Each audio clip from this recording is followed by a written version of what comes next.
Hi hello I am Shobha. Welcome to my channel. எல்லோரும் எப்படி இருக்கீங்க? எல்லோரும் நல்லா இருப்பீங்கன்னு நம்புகிறேன். எல்லோரும் நல்லா இருக்கிறதுக்காக நான் கடவுள்கிட்ட பிரார்த்தனை பண்ணிக்கிறேன். இப்போ வாங்க நம்ம வ்ளாக்குள்ளே போயிடலாம். லாஸ்ட்டு 3 இயர்ஸாக நான் குஜராத்தில் பரூச்சில் தான் இருந்தேன். என்னோடய ஃபாலோவர்ஸ்க்கு தெரிஞ்சிருக்கும், தெரியாதவங்களுக்காக மட்டும் சொல்கிறேன். அதுலேருந்து இப்போ நாங்கள் தூத்துக்குடிக்கு தான் ஷிஃப்ட் ஆகிறோம். அந்த வ்ளாக் தான் இப்போ நீங்கள் பார்க்க போகிறீங்க. காலையிலேயே என்னோடய வேலையெல்லாம் எப்போவும் போல் 5 o'clockலாம் ஸ்டார்ட் பண்ணிட்டேன். ட்ராவல்னால கர்ட் ரைஸும் பொட்டேட்டோ ஃப்ரையும் தான் ரெடி பண்ணிட்டு இருந்தேன். ரொம்ப சிம்பிளாக இருக்கும், ப்ளஸ் நல்லா ஃபில்லிங்காகவும் இருக்கும்னு சொல்லிட்டு தான் அதை ரெடி பண்ணியாச்சு. அடிக்கிற வெயிலுக்கு தயிர் சாதம் சாப்பிட்ணுன்னு தோணுச்சு. ஸோ சூப்பராக ரெடி பண்ணியாச்சு காலையிலேயே. வழக்கம் போல் 5 o'clock எனக்கு ஸ்டார்ட் ஆகிடுச்சு. அதெல்லாம் யோசிச்சுக்கிட்டே ரெடி பண்ணிட்டு இருந்தேன். ஒரு நாள் கூட நமக்கு ரெஸ்ட் இல்லையேனும் தோணுச்சு எனக்கு. அதுவும் இல்லாமல் குழந்தைய கூட்டிகிட்டு போகிறதுனால ஹோம் ஃபுட்டு தான் கொடுக்கணும். சரி அதையும் செஞ்செல்லாம் தான் ரெடி பண்ணிகிட்டு இருந்தேன். பையனுக்கு ஒரு வேளை தயிர் சாதம் சாப்பிடல, இந்த மாதிரி ஸ்நாக்ஸாக வேணும்னு கேட்டான்னா மக்கானா கொஞ்சம் எடுத்து வச்சுருந்தேன். மற்றதெல்லாம் பேக் பண்ணியாச்சு. ஸோ அதையும் நல்லா ஃப்ரை பண்ணி எடுத்து வச்சாச்சு. முக்கால்வாசி வேலை முடியும் போதே லைட்டாக அப்போ தான் விடிய ஆரம்பிச்சது. பார்க்கும்போதே அழகாக இருந்தது அந்த சன்ரைஸ் பார்க்கும்போது. வெறும் கடுகு மட்டும்தான் தாளிச்சு கொட்டியிருந்தேன். ஏன்னா இஞ்சி கருவேப்பிலை எதுவுமே வீட்டில் இல்லை. பச்சை மிளகாலேருந்து எல்லாத்தையும் பேக் பண்ணியாச்சு. எல்லாத்தையும் யூஸ் பண்ணிட்டேன்னு தான் சொல்லணும். இதுவும் மக்கானா சாப்பிடல அப்படின்னா அட்லீஸ்ட் முட்டையோட ஒயிட் கரு சாப்பிடுவோம். அதையும் எடுத்து வச்சுக்கிட்டேன். ஒரு ஆப்பிள், கொஞ்சமாக கிரேப்ஸ் அவனுக்குன்னு செப்பரேட்டாக ரெடி பண்ணியாச்சு. ஒரு 8 o'clockங்கும் போது எல்லாருமே குளிச்சு கிளம்பி ரெடி ஆகிட்டோம். ஹஸ்பண்ட் வந்து ஆட்டோ கூப்பிட்றதுக்காக போயிட்டாங்க. எப்போவுமே பார்த்தீங்கன்னா நான் காரில் தான் போவேன். என் ஹஸ்பண்ட் வந்து அம்மா சாமி உங்கள் 2 பேரையும் காரில் கூட்டிகிட்டு போகிறதுக்கு என்னால் முடியாதுன்னு சொல்லிட்டு இந்த வாட்டி ஆட்டோ புக் பண்ணிட்டாங்க. ஏன்னா எனக்கு வந்து மோஷன் ப்ராப்ளம் இருக்குது.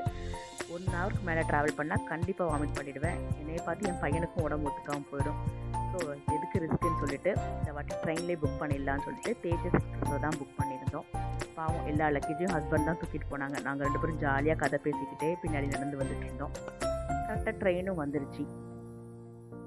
நான் ஆல்ரெடி இந்த தேஜஸில் போயிருக்கேன். சூப்பராக இருக்கும், ரொம்ப கம்ஃபர்டபுளாக இருக்கும், ரொம்ப நீட்டாகவும் இருக்கும். நமக்கு போகிறதே ட்ராவல் இதே தெரியவே தெரியாதுன்னே பார்த்துக்கோங்களேன்.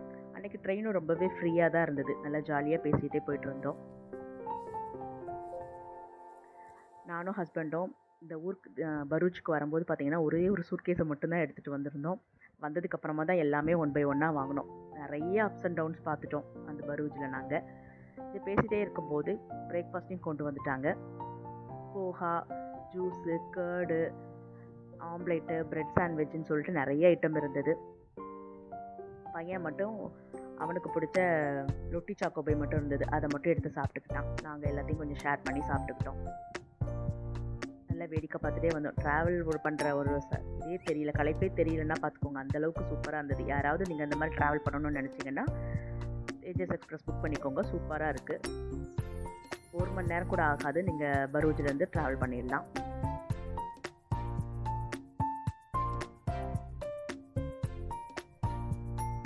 என்ன பேசிட்டு போனோன்னு ஞாபகம் இல்லை. ஆனால் வந்து கொஞ்சம் சிரிச்சு பேசிட்டு வந்துட்டு இருந்தது மட்டும் தெரிஞ்சது எனக்கு. கண்ணை மூடி முடிக்கிறதுக்குள்ளே பார்த்தீங்கன்னா சூரத் வந்து இறக்கி விட்டுட்டாங்க. பையனுக்கு ஒரே ஆச்சரியமாக இருந்தது. என்னம்மா அதுக்குள்ளே வந்து இறங்கிட்டோமா, எங்கே ஊர் சுற்ற போகிறோமான்னு கேட்டுட்டு இருந்தான். அவனுக்கு ஊருக்கு போகிறோங்கிற ஞாபகமே இல்லை. நான் ஃபஸ்ட் டைம் இந்த சூரத் ரயில்வே ஸ்டேஷன் வந்திருக்கேன். இங்கேருந்து ஏர்போர்ட்டுக்கு போகிறதுக்கு தான் எனக்கு ஒரு 45 minutes ஆயிடுச்சு. அதுதான் கொஞ்சம் கடுப்பாக இருந்த மாதிரி இருந்தது, இந்த வெயிலில் வந்து டாக்ஸியில் போகிறது. ட்ரெயினில் போகிற டிஸ்டன்ஸை விட இதுதான் ரொம்ப ஜாஸ்தியாக தெரிஞ்ச மாதிரி இருந்ததுன்னு சொல்லிட்டு பேசிகிட்டே வந்துட்டு இருந்தோம். சம்மர் குழந்தைங்களுக்குலாம் லீவுன்னு சொல்லிட்டு நிறைய மால் மாதிரி ஓப்பன் பண்ணியிருந்தாங்க, எக்ஸிபிஷன்லாம் ஓப்பன் பண்ணியிருந்தாங்க, தீம் பார்க்கு. பையன் அதில் போகணுமான்னு சொல்லிட்டு இருந்தான். சரி ஊருக்கு போனதுக்கப்புறம் கூட்டிகிட்டு போகிறேன்டான்னு சொல்லிட்டு இருந்தேன். என்னோடய ஃபேவரட் ஹோட்டல் இது. இங்கே ஒரு தடவையாவது போகணுன்னு நினச்சேன். கடைசி வரைக்கும் போகவே முடியல. என்னை ஏமாற்றிட்டீங்கப்பா அப்படின்னு சொல்லிட்டு ஹஸ்பண்ட் கிட்ட பேசிட்டு வந்தேன். ஒரு வழியாக ஏர்போர்ட்டுக்கும் வந்தாச்சு. பாய் பாய் சூரத்துன்னு சொல்கிற நல்ல டைமும் வந்துடுச்சேன்னு சொல்லிட்டு இருந்தேன். நான் எக்ஸ்பெக்ட் பண்ணாத டைமில் இது எங்களுக்கு ட்ரான்ஸ்ஃபரு.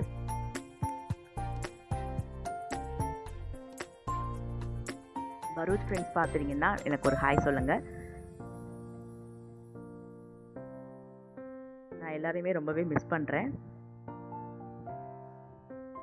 அங்கே நின்று கொஞ்சம் நேரம் பையன் ஃபோட்டோ எடுக்கணும்னு சொன்னான். கொஞ்சம் நேரம் நின்று அங்கே ரிலாக்ஸாக ஃபோட்டோ எடுத்தாச்சு. கொஞ்சம் ஏர்லியாகவே நாங்கள் வந்துட்டோம்னால நிறையவே டைம் இருந்தது எங்களுக்கு.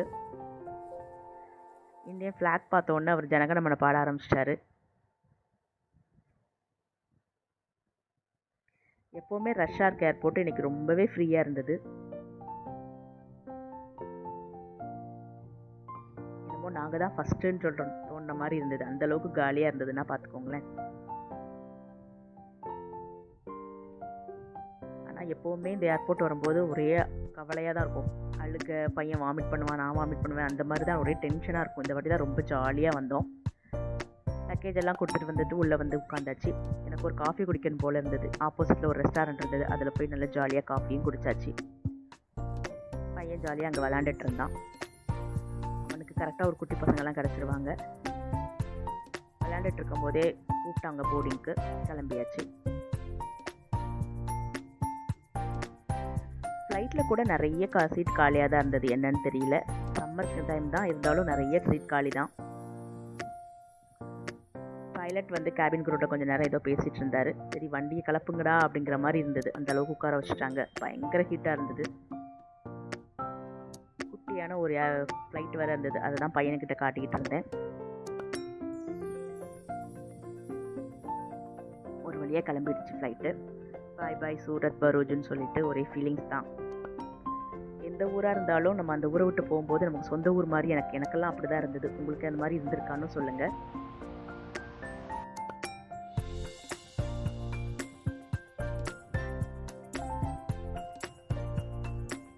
முதல்ல இந்த ஊருக்கு வரும்போது எனக்கு ஓரளவுக்கு பிடிக்கலன்னு தான் சொல்லணும். ஆனால் இப்போ வந்து எனக்கு ஏன்டா விட்டுட்டு போகும்போது அவ்வளோ ஃபீலிங்காக இருந்தது. எனக்கு ஏதோ நம்ம சொந்த ஊரை விட்டுட்டு போகிற மாதிரியே இருந்தது எனக்கு. தனுஷ் படம் வரும் இல்லைங்களா, யாதும் ஊரே யாவரும் கேளீர், அந்த தான் எனக்கு ஞாபகம் வந்தது.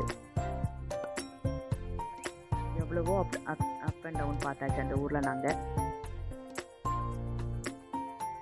நிறைய அழுக, நிறைய சந்தோஷம்னு சொல்லலாம். சூப்பராக இருக்குது பாருங்கள் சூரத். நர்மதா ரிவர், இதெல்லாம் என்ஜாய் பண்ணிகிட்டே இருக்கும்போதே கேபின் க்ரூலேருந்து வந்துருச்சு ஃபுட்டு. பையனுக்கு அவங்க அப்பா ஒரு 2 ஜூஸு, எனக்கு காஃபி தான் வேணும்னு கேட்டேன். அதுவும் ஒரு சாண்ட்விட்சும் சேர்த்து சாப்பிட்டாச்சு. பையனுக்கு சாப்பிட்டு ரொம்ப டயர்டாயிடுச்சு சார், தூங்கிட்டாரு. நம்ம சீட்டில் உட்காந்துருக்கும் போது ஆப்போசிட்டில் ஒரு ஃப்ளைட் வந்தால் எப்படி இருக்கும்? நான் ஃபஸ்ட் டைம் எக்ஸ்பீரியன்ஸ் பண்ணேன். யாராவது எக்ஸ்பீரியன்ஸ் பண்ணியிருந்தேன்னா சொல்லுங்கள். தூரமாக பாருங்கள், உங்களுக்கு அழகாக தெரியும்னு நினைக்கிறேன். எவ்வளோ ஸ்பீடாக போச்சு. ஒரு நிமிஷம் அப்படியே வாவுன்று தான் தோணுச்சு எனக்கு. அவ்வளோ அழகாக அவ்வளோ ஸ்பீடாக போச்சு. என்னமோ மோத வர மாதிரியும் கொஞ்சம் இதாக இருந்தது.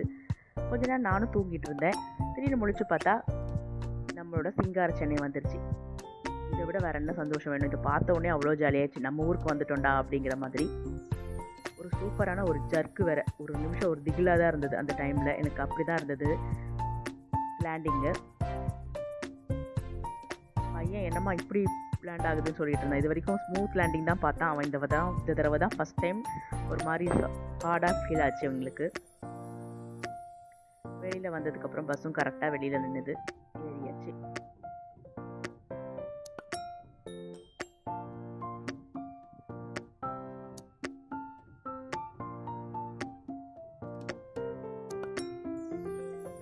நின்று ஃபோட்டோ எடுமா, இங்கேருந்து ஃபோட்டோ எடுமான்னு சொல்லிக்கிட்டே இருந்தான். ஒரு வழியாக போடா வாழா போகலான்னு சொல்லி கூட்டிகிட்டு இழுத்துட்டு வந்தோம். லக்கேஜ் வர்றதுக்கு ரொம்பவே லேட் ஆகிடுச்சு. அதை கலெக்ட் பண்ணுறதுக்கு தான் கொஞ்சம் நேரம் நின்றுட்டு இருந்தோம். அதுக்குள்ளே ஹஸ்பண்ட் வந்து கேபும் புக் பண்ணிட்டாங்க. ஃபைனலாக லக்கேஜ் வந்தது. அதையும் கலெக்ட் பண்ணிவிட்டு கேப் வரதுக்கும் கரெக்டாக இருந்தது. கேப் வந்தோடனே ஏறியாச்சு. நாங்கள் முன்னாடியே சீக்கிரமாக வர்றதுக்கு காரணம் வந்து எங்களுக்கு என் ஹஸ்பண்டோட ரிலேட்டிவ் கல்யாணம், அதுக்காக தான் வந்தேன். நெக்ஸ்ட் டே நான் இருக்க மாட்டேன், நெக்ஸ்ட் டேவே நான் இன்றைக்கே கிளம்புறேன் அப்படின்றதுனால சரி அவங்க வீட்டு பக்கத்துலேயே ஒரு ஹோட்டலில் ஸ்டே பண்ணிக்கலாம்னு சொல்லிட்டு தான் ரூம் போட்டிருந்தோம் போரூரில். நான் போரூரில் 2 வருஷமாக சீமென்ஸில் ஒர்க் பண்ணியிருக்கேன். வலசரவாக்கம் தெரிஞ்சிருக்கும்னு நினைக்கிறேன் எல்லாருக்கும். ஃபேமஸான ஒரு ஆஃபீஸ் தான். அப்போது வந்து கிராமம் மாதிரி இருக்கும் அந்த ஏரியாலெலாம் பார்க்கும்போது. குன்றத்தூர், போரூர்லாம் இப்போ பார்த்திங்கன்னா எனக்கு அடையாளமே தெரில, அந்தளவுக்கு இருந்தது. பயங்கர டெவலப்மெண்ட்டு, நிறைய ரஷ்ஷாக இருந்தது மெட்ரோலாம் போட்டுட்டு இருக்கிறதுனால. பொண்ணை பார்க்கணுன்னு சொல்லிட்டு தான் நான் கிளம்பிட்டு இருந்தோம் அன்றைக்கி. அந்த போரூர் அவங்க வீட்டு பக்கத்துலேயே ரூம் போட்ட ரீசன். அதனால் ரூமுக்கும் செக்இன் ஆகியாச்சு. செம ஜாலியாக விளாண்டுட்டு இருந்தான். சென்னை வந்ததுக்கப்புறம் நைட்டு பிரியாணி தான் வேணும்னு ஆர்டர் பண்ணி சாப்பிட்டேன். நம்ம ஊர் பிரியாணி தாங்க, அடிச்சிக்கவே முடியல. வேறு லெவல் டேஸ்ட், செம்மையாக இருந்தது. நல்லா சாப்பிட்டாச்சு. செம்ம டயர்டு வேறு வந்த ட்ராவலில். செம்மையாக சூப்பராக தூங்கிட்டோம் 3 பேருமே. ஏர்லி மார்னிங் நல்லா ஃப்ரெஷ் ஆகிட்டு ஹோட்டல்லையே ஒரு காம்ப்ளிமெண்ட்ரி ஃபுட்டு தான், அதையும் நல்லா சாப்பிட்டுட்டோம். நான் காஃபி குடிப்பேன். அதை பார்த்துட்டு என் பையனுக்கும் காஃபி தான் வேணும்ன்ட்டு ஒரே அடம். பால் குடிக்கவே மாட்டேன்ட்டுதான், வேறு எதுவுமே வேறு சாப்பிட மாட்டேன்ட்டான். என்னன்னு தெரியல, உனக்கு ஃபுட்டு பிடிக்கல போல தெரியுது, காஃபி மட்டும் வாங்கணும்னு சொல்லிட்டு அவங்க அப்பா கிட்ட ஆர்கியூ பண்ணிக்கிட்டே குடிச்சிட்டு இருந்தது. சரி எதையாவது ஒன்று சாப்பிடுன்னு சொல்லி சாப்பிட வச்சேன். சாப்பிட்டு முடிச்சதுக்கப்புறமா அவங்க வீட்டுக்கு தான் போனோம். ரொம்பவே நியர்பை தான் இருந்தது, அதனால் டயர்ட்லாம் ஒன்றுமே தெரியல. அங்கே போயிட்டு ஜாலியாக விளையாண்டுட்டு இருந்தார் சார். அங்கே ஒரு குட்டி டாக் வேறு இருந்தது, அது கூட ஒரே ஆட்டம். நிறைய குட்டி பசங்க வேறு வந்து கல்யாண வீடுன்னா கேட்கவே வேண்டாம் இல்லையா, நிறைய குட்டி பசங்க அவங்களோட சேர்ந்து ஜாலியாக விளையாண்டுட்டு இருந்தான். அவங்க வீட்டில் நல்லா மீன் குழம்பு, யாராவது தொக்குன்னு வச்சு சூப்பராக ஒரு கட்டு கட்டிட்டுன்னு தான் சொல்லணும். அக்கா செம்மையாக சமைச்சிருந்தாங்க. இந்த vlog பார்ப்பீங்கன்னு நினைக்கிறேன்க்கா, ரொம்பவே தேங்க்ஸ். சூப்பராக டெக்கரேட் பண்ணியும் வச்சுருந்தாங்க வீடெல்லாம், அதையும் கொஞ்சம் நேரம் ஃபோட்டோஸ் எடுத்துகிட்டு இருந்தேன். உங்களுக்கு தெரியாமல் எடுத்திருக்கேங்க்கா, சாரி. பையன் இந்த தஞ்சாவூர் பொம்மை எடுத்து விளாண்டுட்டு இருந்தான். தொட்ட உடனே கையோட வந்துருச்சுமான்னா, இல்லை ஒன்றும் இல்லைடா அது மாடலே அப்படித்தானு சொல்லி எக்ஸ்பிளைன் பண்ணிட்டு இருந்தேன் அவங்ககிட்ட. நாங்கள்லாம் பேசிகிட்டு இருந்தோம், அவங்க குழந்தைங்களோட விளையாட ஆரம்பிச்சிட்டான். பொண்ணு வரது கொஞ்சம் லேட் ஆகிட்டா, வெளியில் பார்லர் போயிட்டு இருந்தான்னு சொல்லிட்டு கொஞ்சம் நேரம் வெயிட் பண்ணி அவளையும் பார்த்துட்டு அப்படியே கிளம்பிட்டோம் ரூமுக்கு.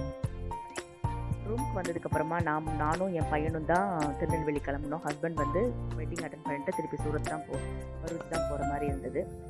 ஃபஸ்ட் டைம் நானும் என் பையன் கூட ட்ராவல் பண்ணேன். எனக்கு ரொம்பவே பயமாக இருந்தது, எப்படி தான் சமாளிக்க போகிறோன்னு நினச்சிட்டு இருந்தேன். ஆனால் நான் நினச்சதுக்கு அப்படியே எதிர்மாறா அவ்வளோ சமத்தாக இருந்துக்கிட்டான் என் கூட. அப்படியே சூப்பராக விளையாண்டுக்கிட்டே பையன் கூட சாட் பண்ணிக்கிட்டு சென்னையை ரசிச்சுக்கிட்டே சென்னைக்கு ஒரு பாயை சொல்லிவிட்டு அப்படியே வீட்டுக்கு வந்துட்டோம் திருநெல்வேலிக்கு. இந்த vlog உங்களுக்கு பிடிச்சிருக்கும் நம்புகிறேன். பிடிச்சிருந்தா லைக் பண்ணுங்கள், ஷேர் பண்ணுங்கள், கமெண்ட் பண்ணுங்கள். இது மாதிரி இன்னொரு இன்ட்ரெஸ்டிங் vlogல பார்க்கலாம். தேங்க்ஸ் ஃபார் வாட்சிங். இப்போ நம்ம சேனலில் மினி vlogsம் அப்லோட் பண்ணியிருக்கேன், அதுக்கும் உங்கள் சப்போர்ட்டை தருவீங்க நம்புகிறேன்.